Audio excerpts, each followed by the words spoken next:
Push-ups are everywhere, but most people are doing them wrong. And worse, they're leaving half their upper body untouched. Regular push-ups only hit about 60% of what you could be training.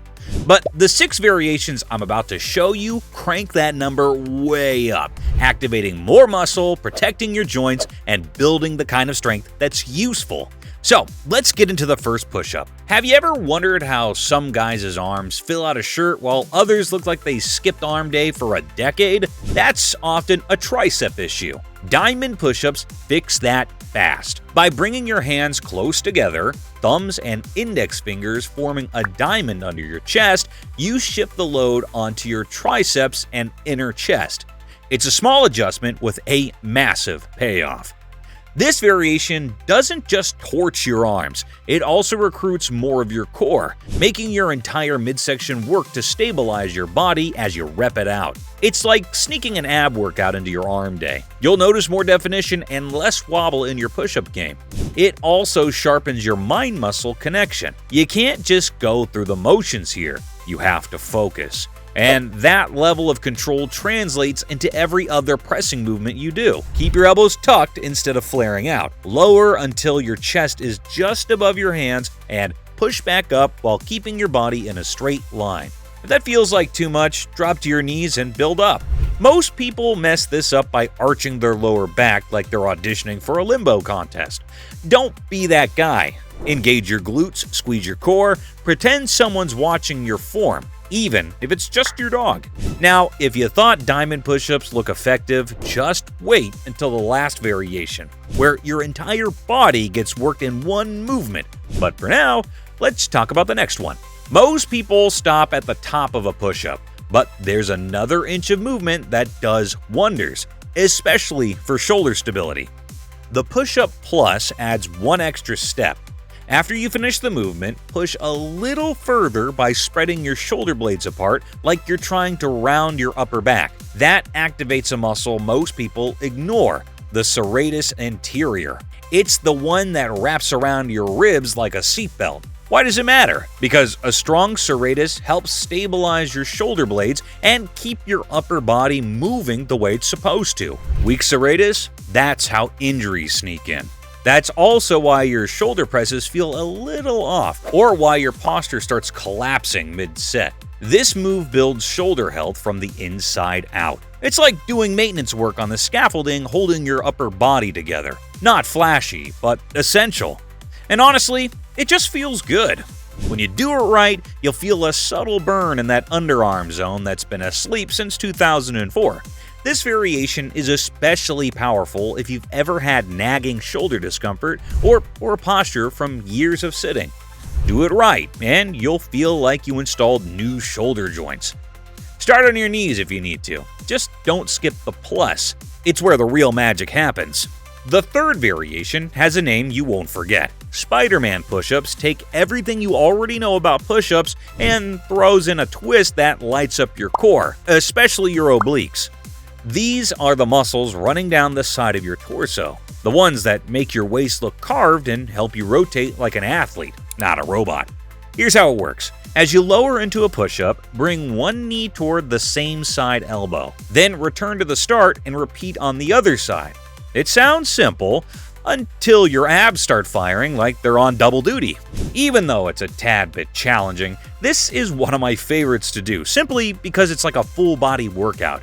You're not just hitting the abs, you're challenging your balance, control, and overall condition. It's a true functional strength move because, let's be real, how often do we move in perfect straight lines? Not often. This teaches your body to stay stable while moving through chaos. And here's the bonus benefit most people overlook. Spider-Man push-ups also build hip mobility, which is huge for staying pain-free as you age. Tight hips are the silent killer of good movement. This exercise? It's the WD-40 your lower body's been waiting for. Really quick, I launched a free newsletter where every week I send out no BS fitness tips and workout shortcuts. If you want in, click the link in the description below.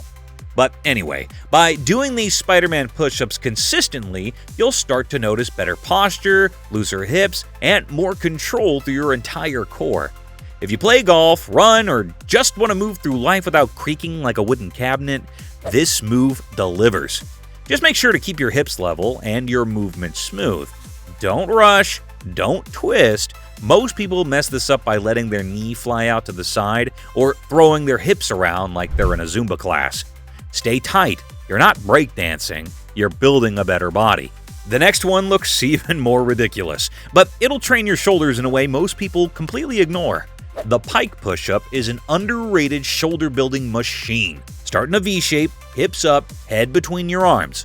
Now lower the top of your head toward the ground by bending your elbows and press back up. This shifts the focus away from your chest and onto your shoulders, especially your delts. It's basically a bodyweight overhead press disguised as yoga. And if you ever felt shoulder pain from heavy pressing, this is your rehab-prehab combo move. It teaches your body how to press overhead with control and stability. The more vertical your torso, the more intense the move. So you can adjust it to your liking. And if you're feeling strong, elevate your feet for more range. That extra incline increases the challenge by shifting more weight towards your arms, like loading up a dumbbell without touching one. It also improves shoulder mobility, which is huge for longevity. Think about how many daily movements require you to reach overhead. Pike push-ups make that easier and safer over time. Just don't let your hips drop and flatten into a regular push-up. Keep that V strong. And one of the biggest mistakes I see are people flaring their elbows out too far when performing the exercise. You want them to be at a 45-degree angle to your side rather than flared out into a 90-degree angle. This will protect the health of your shoulder. Now, let's address some muscle imbalances that you may have that you didn't know existed. We'll do this by doing a variation that works one side at a time. Archer push-ups split the work. One arm bends, the other stays straight. It lets you load up one side at a time while building the core stability needed for more advanced variations. Take a wide stance, shift your weight to one arm, and slide the other out to the side. Keep your chest over the working hand and move smooth. Not jerky, not rushed. This is definitely a more advanced version, so feel free to skip this one if it seems too challenging. This push-up is particularly helpful because most people have a dominant side that does more of the work without even realizing it. Archer push-ups help even things out and make your push-ups cleaner, tighter, and stronger. Your chest, triceps, and core will feel the difference instantly. This movement also gives you a deep stretch through your chest, especially on the extended arm. That stretch under load combo, it's a trigger for growth most people never tap into. People often twist their hips or collapse halfway through. Stay level, stay controlled. The next push-up variation will prevent you from losing the explosiveness you may see slipping as you get older, and it's literally named after a world champion. The Mike Tyson push-up, and this one hits hard. Get it? Start in a crouched push-up position, feet flat on the wall or elevated. Lower into a push-up, then push back explosively while bringing your knees forward, almost like a squat tucked into a push-up. This move combines a chest press, squat, and plyometric jump into one savage movement. It works your chest, triceps, shoulders, legs, and core all in one shot. The Mike Tyson push-up demands strength, timing, and full body coordination. It's like if a burpee and a push-up had a baby, and that baby trained in boxing. The explosive pushback is what sets this apart. It's not just muscle, it's athleticism. It's control under pressure, and yes, it's hard, but it's also addictive. Keep the motion controlled, stay low, and avoid turning it into some weird wavy dance move. Tight, explosive, powerful. This is where everything comes together. Don't just spam all 6 in one session and call it a workout. Structure matters. I wouldn't recommend doing all 6 of them in one workout session. Split it up. Do 3 on one day and then 3 on another, including a rest day or 2 in between. Do 3 to 4 sets of each. As far as for reps, that's based on your level. Beginners can start with 6 to 10 reps. Advanced? Push for 15 to 20. Just keep your form tight. The best advice I have for you to get the most benefit out of these is to slow things down and focus on perfect reps. You can even add a weighted vest if you want to spice things up. Just don't forget this. It's not about how many you can do, it's about how well you can do them. That's where the gains live. And maybe, just maybe, your push-up game will finally be something worth bragging about. Share this with someone you know that would enjoy trying these.